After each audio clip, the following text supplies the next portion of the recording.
the United States is officially involved in a militarized dispute with Russia. And not just any type of dispute. It is of the nuclear kind. Or maybe even the nuclear kind. We will sort that out in a minute. But yes, this is serious, and it is more than just vague threats with equally vague deadlines, as has been the hallmark of the Trump administration so far. Moreover, it is an interesting contrast to the Biden administration's deliberate approach to Ukraine, which often looked for any way it could find to try to reduce the escalation risks with the Kremlin. And it is also an interesting contrast to Trump himself, or at least an earlier version of Trump, who, only 5 months ago, was chiding Zelensky for playing games that could spin out of control and turn into World War III. Well, for Trump, apparently now it's time to play the game. This is a weird story, so let me try to break it down for you before this indeed degenerates into a global catastrophe. There are two main characters wrestling for power today. Trump, you all know of. Opposite him in the squared circle is Dmitry Medvedev, currently the deputy chairman of the Security Council of the Russian Federation. Quite a mouthful. He is a longtime compatriot of Vladimir Putin's, going back to a period even prior to when they looked like this, and photos were blurrier and grainier. You may be more familiar with his time as president of the Russian Federation from 2008 to 2012, but president, with air quotes, might be a better way to describe him. You see, there was a weird era when the Russian constitution forbid Putin from running for another term. It was also a time when Putin had not yet consolidated power across all sorts of institutions, which would then outwardly allow him to change the constitution and run again. That would not be until years later.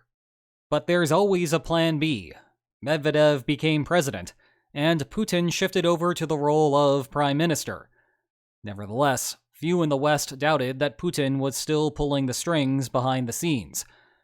Medvedev did not quite have the pedigree of a world leader, so he kept the seat warm until his term ended, and Putin was constitutionally allowed to have another non-consecutive term in office.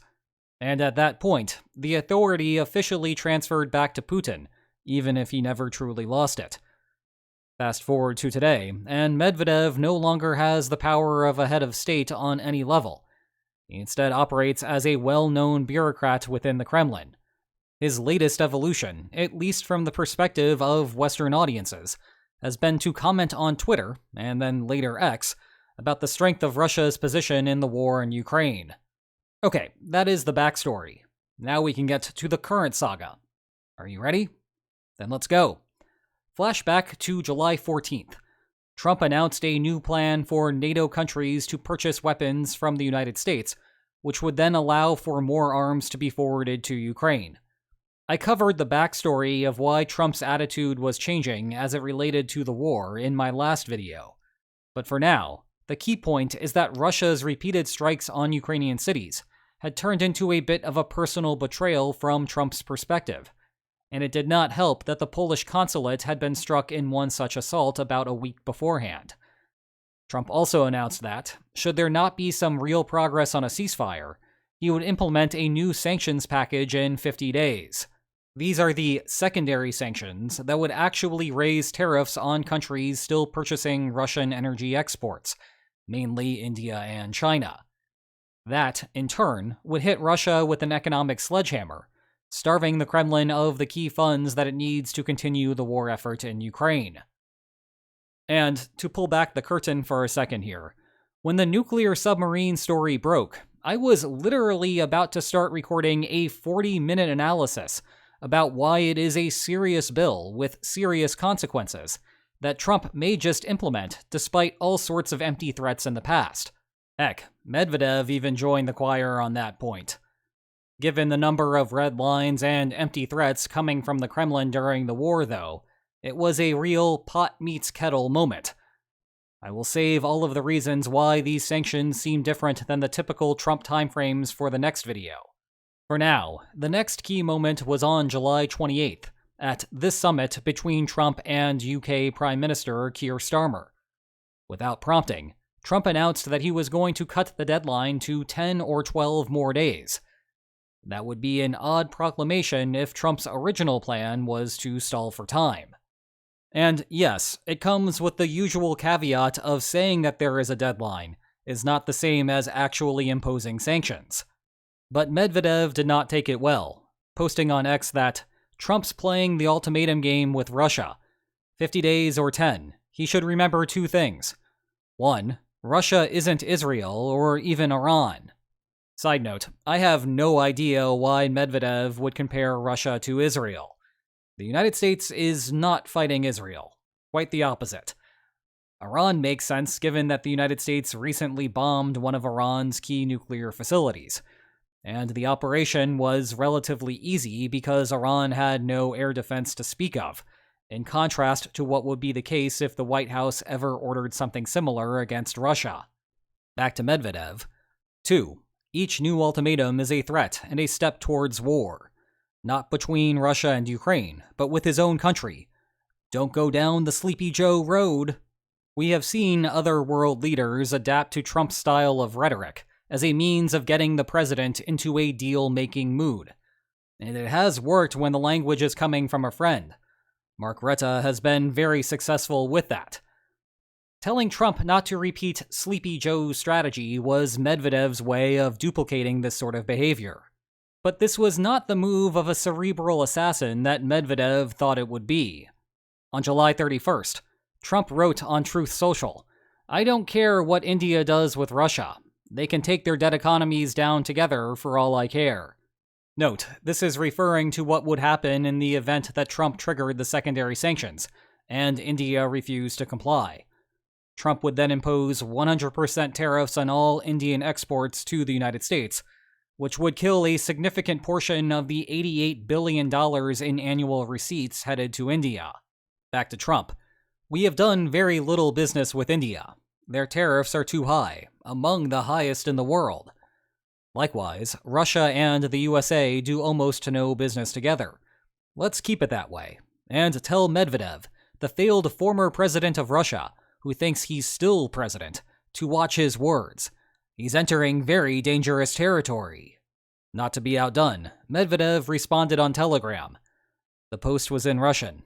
I am using the English translation. If some words of the former Russian president cause such a nervous reaction in the entire formidable US president, it means that Russia is right in everything and will continue to go its own way. And about the dead economy of India and Russia, and entering dangerous territory, well, let him remember his favorite films about The Walking Dead, as well as how dangerous a dead hand that does not exist in nature can be.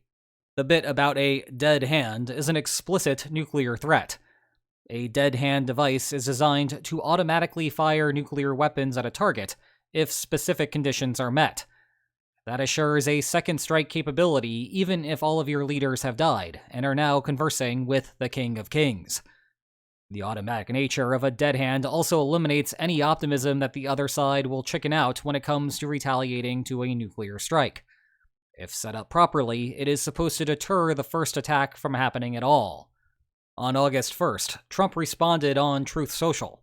Based on the highly provocative statements of the former president of Russia, Dmitry Medvedev, who is now the deputy chairman of the Security Council of the Russian Federation, I have ordered 2 nuclear submarines to be positioned in the appropriate regions, just in case these foolish and inflammatory statements are more than just that. Words are very important and can often lead to unintended consequences. I hope this will not be one of those instances. Thank you for your attention to this matter. Well, I would point out that words are not particularly important here, but the actions matter, and this is an action. War is all about control, and if you can take it. Repositioning your chess pieces not only gives you more options in a particular region, it also signals that you are willing to pay the costs of the deployment, which is something that a country would not do if the leader did not care at all about the issues at stake. We see this all the time with aircraft carriers. What is ambiguous in the post, though, is what kind of submarines these will be. Nuclear submarines could just be nuclear-powered craft, which are harder for enemies to track because they do not need to surface as often. But it could also mean a submarine equipped with nuclear weapons, which would make more sense given the context of this conversation. They can hold ballistic missiles, which strikes similar to how an intercontinental ballistic missile might operate, except the opponent has no idea where they are coming from. Now, to be clear, I do not think that we are moving into Cuban Missile Crisis territory right now. But even posturing actions, not mere verbal threats, but real movements, are cause for concern. If something spirals out of control, even one nuclear weapon fired at a major city by accident or otherwise would lead to an incredible number of casualties and economic damage. So I do not think that we should get out a shovel and bury this story quite yet. Undoubtedly, you will hear a lot of talk about how Trump is doing this as a way to take the media's attention away from all things Epstein-related. And it is also worth noting that it will be incredibly hard to verify submarine movements, given that the entire point of them is to be invisible. But none of that changes the fact that a war is going on. And right now, you can feel the celebrations in Kyiv that another barrier to a more serious intervention from Trump has been broken. To be clear, a couple of submarines will not radically alter the balance of power between the United States and Russia. As I said a moment ago, the submarine-launched ballistic missiles mimic what an ICBM can do. Unless a crisis actually starts to unfold, and nuclear bombs are hitting US soil, the subs do not provide much extra power. It is actually a different story if they are attack submarines propelled by nuclear power, even if those seem relatively tame. They create strike options on Russian assets that are available right now that would otherwise not be available. Regardless, this is another step in what is becoming a pattern of Trump moving away from a fruitless period of negotiations with Russia and onto something that may be more productive, a better peace for Ukraine through military strength. Meanwhile, if you want to learn more about how we got here, I have 2 words for you: Spaniel's books.